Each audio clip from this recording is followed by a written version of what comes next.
Hello കൂട്ടുകാരെ, എല്ലാവർക്കും റേബൂസ് calls എന്ന എൻ്റെ ചാനലിലേക്ക് സ്വാഗതം. ഞാൻ ഇന്നിവിടെ ഉണ്ടാക്കാൻ പോകുന്നത് ഒരു പനീർ മസാലയുടെ റെസിപ്പിയാണ്. ഇതെൻ്റേതായ രീതിയിലാണ് ഞാൻ ഉണ്ടാക്കുന്നത്. വളരെ എളുപ്പമാണ്. ഇതിനാവശ്യമായിട്ടുള്ളത് നല്ല ജീരകം, പെരുംജീരകം, പട്ട, ഗ്രാമ്പു, കുരുമുളക്, ഏലക്ക, സവാള, ഇഞ്ചി, വെളുത്തുള്ളി, പച്ചമുളക്, തക്കാളി. ഇതാണ് ഇതിനാവശ്യമായിട്ടുള്ള മസാലകൾ. ആദ്യമായിട്ട് നമ്മൾക്കൊരു പാൻ വെച്ചിട്ട് അതിലേക്ക് കുറച്ച് നെയ്യ് ഒഴിച്ച് നമ്മുടെ പനീർ കഷ്ണങ്ങൾ ഒന്ന് സോട്ട് ചെയ്തെടുക്കാം. നെയ്യിൽ സോട്ട് ചെയ്യുന്ന സമയത്ത് കൂടുതൽ ടേസ്റ്റാണ് പനീറിന്. നെയ്യ് ഇല്ലെങ്കിൽ നമുക്ക് സൺഫ്ലവർ ഓയിലാണെങ്കിലും ചെയ്യാവുന്നതാണ്. കോക്കനട്ട് ഓയിൽ ഉപയോഗിക്കാതിരിക്കുകയാണ് നല്ലത്. കാരണം നോർത്ത് ഇന്ത്യൻ ഡിഷ് ആയതുകൊണ്ട് കോക്കനട്ട് ഓയിൽ ഒഴിക്കുമ്പോൾ ഒരു വേറെ ടേസ്റ്റ് നമുക്ക് കിട്ടും.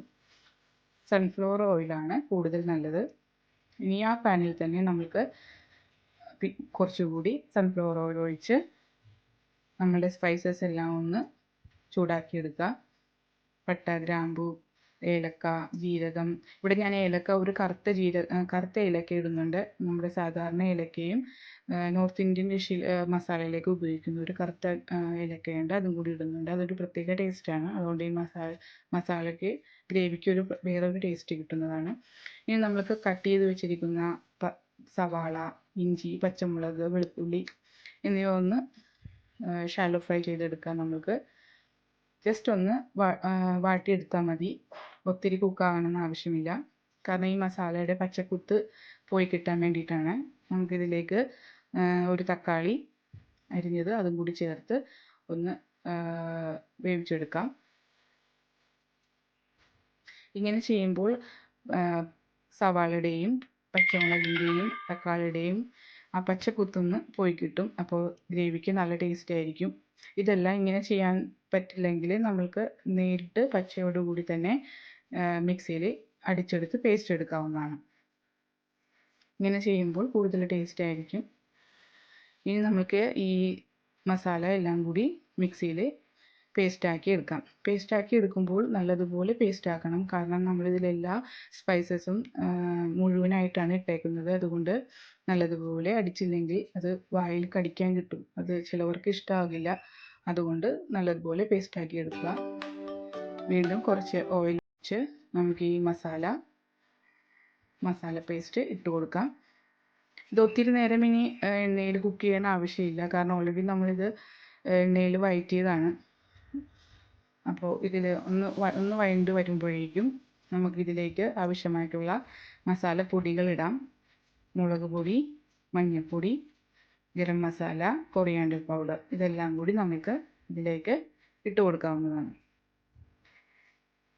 ഇതിട്ട് നല്ലതുപോലെ ഒന്ന് വഴണ്ട് വരുമ്പോഴേക്കും നമുക്ക് അടുത്തതായിട്ട് ഇതിനാവശ്യമായിട്ടുള്ള കുറച്ച് വെള്ളവും കൂടി ഇതിൽ ഒഴിച്ച് കൊടുക്കാം. ആവശ്യത്തിന് നമുക്ക് എത്ര ഗ്രേവി വേണം അതിനാവശ്യമായിട്ടുള്ള കുറച്ച് വെള്ളം നമുക്ക് ഒഴിച്ച് കൊടുക്കാവുന്നതാണ്.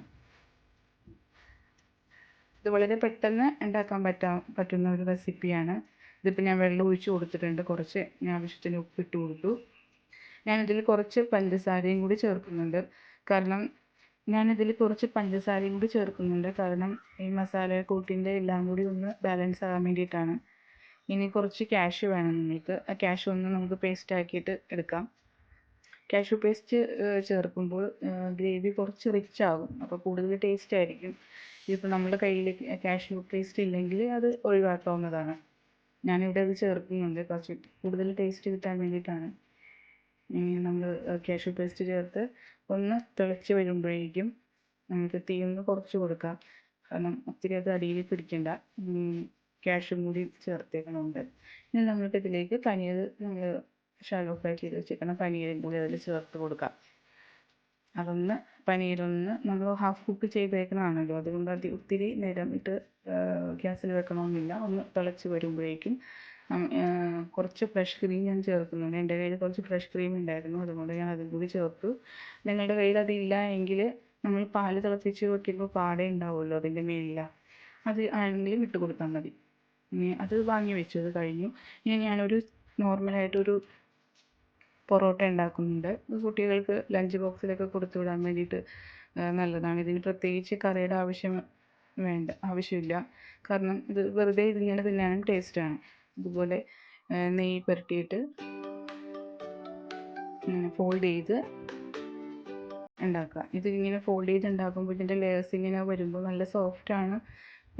നെയ്യൊക്കെ പുരട്ടുന്നതുകൊണ്ട് നല്ല ടേസ്റ്റുമാണ്. ഇതിന് പ്രത്യേകിച്ച് കറിയുടെ ആവശ്യമില്ല ഇതിന്. ഇതുപോലെ ഞാൻ എല്ലാം ഉണ്ടാക്കിയെടുക്കുന്നുണ്ട്. അപ്പം നിങ്ങൾക്ക് ഞാൻ ഉടനെ കാണിക്കുന്നുള്ളൂ. ബാക്കി ഞാനെല്ലാം ഉണ്ടാക്കിയെടുക്കുന്നുണ്ട് ഇതുപോലെ. കുട്ടികൾക്കൊരു നല്ലൊരു വെറൈറ്റി ആയിരിക്കും. എൻ്റെ മക്കൾക്ക് ഞാൻ ഇത് തന്നെ കൊടുക്കുക സ്കൂളിൽ പോകുമ്പോൾ. പ്രത്യേകിച്ച് വലിയൊരു കറിയുടെ ആവശ്യമില്ല ഇതിന്. അതുപോലെ നമ്മൾ ചൂടാക്കി ഒരു വശം ചൂടായി വരുമ്പോൾ മറിച്ചിട്ട് കൊടുത്ത് നെയ്യ് പുരട്ടി കൊടുക്കുക. നെയ്യാണ് ഇതിൻ്റെ പ്രത്യേക ഒരു ഹൈലൈറ്റ്.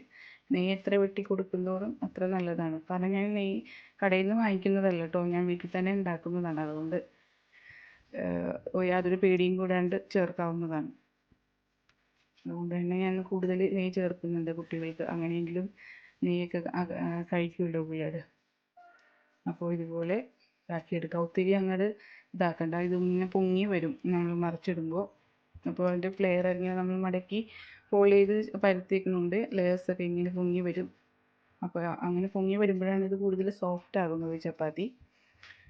ഇത് മറിച്ചിട്ട് നമ്മൾ സൈഡൊക്കെ ഒന്ന് വേവിച്ചെടുക്കണം. സൈഡാണ് ഇതിന് കുറച്ച് കട്ടിയുള്ളത്. ബാക്കിയൊക്കെ നമ്മൾ തിന്നായതുകൊണ്ട് പെട്ടെന്ന് വേകും. സൈഡൊന്ന് നമ്മൾ അമർത്തിയിട്ട് ഒന്ന് വേവിച്ചെടുക്കണം. ഇതിൻ്റെ ലേയേഴ്സൊക്കെ സെപ്പറേറ്റ് ആയിട്ട് വരുന്നുണ്ട്. നല്ല ടേസ്റ്റാണ് കേട്ടോ, സോഫ്റ്റാണ്. ഇത് എത്ര നേരം വെച്ചാലും സോഫ്റ്റായിട്ട് തന്നെ ഇരിക്കും. രാവിലെ സ്കൂളിൽ പിള്ളേർക്ക് പെട്ടെന്ന് പോകുമ്പോൾ അമ്മമാർക്ക് ടെൻഷനാണ്. എന്തുണ്ടാക്കി കൊടുക്കും, എന്തൊക്കെ ഉണ്ടാക്കുക, അവരെന്ത് കഴിക്കുക, ഉണ്ടാക്കണേൻ്റെ അല്ല അത് കഴിക്കും എന്നുള്ളൊരു ടെൻഷനാണ് കൂടുതൽ. അപ്പോൾ ഇത് പിള്ളേർക്ക് എന്തായാലും ഇഷ്ടപ്പെടും. ഇത് ട്രൈ ചെയ്യാത്ത ആൾക്കാരൊന്ന് ട്രൈ ചെയ്ത് നോക്കണം. നല്ല ടേസ്റ്റാണ്, സോഫ്റ്റുമാണ്. എല്ലാവരും ട്രൈ ചെയ്യുക. ഇനി ഞാനൊരു ചെറിയൊരു ജീര റൈസ് പോലെ ഉണ്ടാക്കുകയാണ്. അതിന് വേണ്ടിയിട്ട് ഒരു പാൻ എടുത്തിട്ട് അതിൽ കുറച്ച് നെയ്യ് ഒഴിച്ച് നല്ല ജീരകം ഇട്ട് കൊടുക്കണം.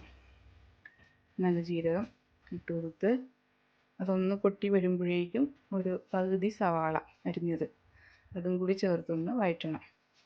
എപ്പോഴും നമ്മൾ ഈ ചോറും മീൻകറിയും സാധാരണ റിപ്പീറ്റഡ് ആയിട്ടുള്ളതിൽ നിന്നൊരു വ്യത്യസ്തമായിട്ടുള്ള ഒരു ഫുഡാണ്. എല്ലാവരും ഒന്ന് ട്രൈ ചെയ്ത് നോക്കണം. ഇതിനൊരു ജീരകത്തിന് ടേസ്റ്റാണ്. ജീര റൈസാണ് നമ്മളിതിൽ ചേർക്കുന്നത്. എന്നാലും ഇതിൽ ജീരകം ഇട്ട് പൊട്ടിക്കുന്നത് കൊണ്ട് ജീരകത്തിനൊരു ടേസ്റ്റ് ഉണ്ട്. ഇപ്പം ഞാനൊരു ഗ്ലാസ് അരിയാണ് എടുക്കുന്നത്. ഒരു ഗ്ലാസ് അരിക്ക് 2 ഗ്ലാസ് വെള്ളം. അപ്പം ഞാൻ ആദ്യം ഇതിലേക്ക് വെള്ളം ഒഴിച്ചു കൊടുക്കുകയാണ്. 2 ഗ്ലാസ് വെള്ളം ഒഴിച്ചു കൊടുക്കുകയാണ്. ആ വെള്ളം ഒഴിച്ചു കൊടുത്തിട്ട് ആവശ്യത്തിന് ഉപ്പിട്ട് അടച്ച് വയ്ക്കുക. തിളച്ച് വരുമ്പോഴേക്കും നമ്മളെടുത്ത് വെച്ചിരിക്കുന്ന ജീര റൈസ് നമുക്ക് കഴുകി വൃത്തിയാക്കിയിട്ട് ആ വെള്ളം ചൂടായി വന്നിട്ടുണ്ട്. കഴുകിയെടുത്ത ജീര റൈസ് ഇട്ട് കൊടുക്കുകയാണ്. ഉപ്പ് നോക്കുക, ആവശ്യത്തിന് ഉപ്പ് ഉണ്ടെങ്കിൽ ഉപ്പിട്ട് ഇളക്കി യോജിപ്പിച്ചിട്ട് അടച്ച് വയ്ക്കുക. സിമ്മിൽ വയ്ക്കുക, ഒത്തിരി കൂട്ടി വെക്കരുത് തീ. അപ്പോൾ വെള്ളം പെട്ടെന്ന് പറ്റിപ്പോകും, അരി വേവില്ല. അതുകൊണ്ട് ഒന്ന് തിള വരുമ്പോൾ തന്നെ നമുക്കൊന്ന് കുറച്ച് വയ്ക്കാം. ഇതെല്ലാവരും ട്രൈ ചെയ്ത് നോക്കണം.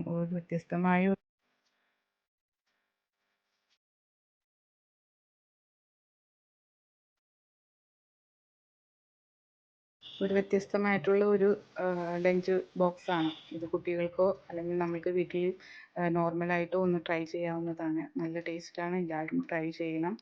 ഫീഡ്ബാക്ക് അയക്കണം. Thank you so much.